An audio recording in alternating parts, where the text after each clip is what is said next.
FORA.tv. The world is thinking.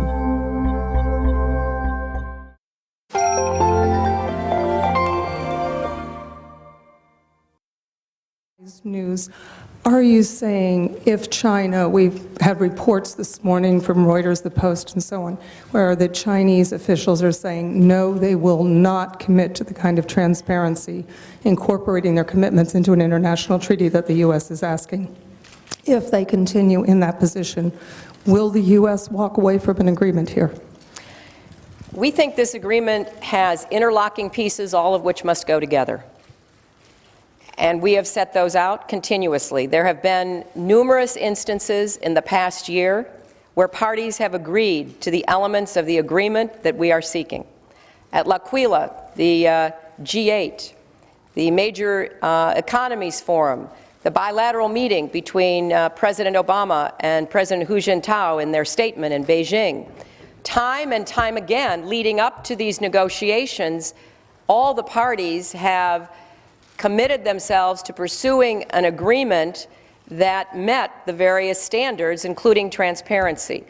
It would be hard to imagine, speaking for the United States, that there could be the level of financial commitment that I have just announced in the absence of transparency from the second biggest emitter, and now I guess the first biggest emitter, and now nearly, if not already, the second biggest economy.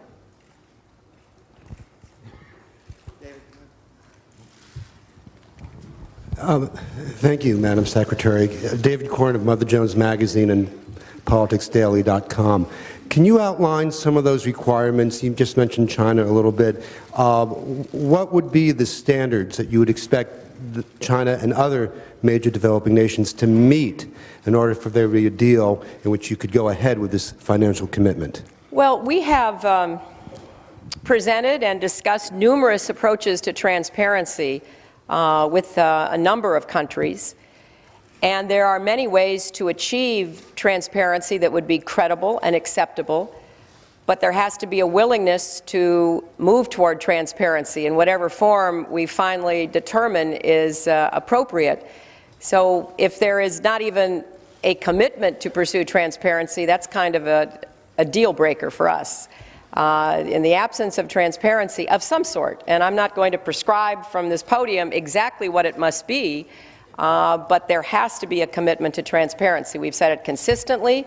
As I just referenced, there have been occasions in this past year when all the major economies have committed to transparency.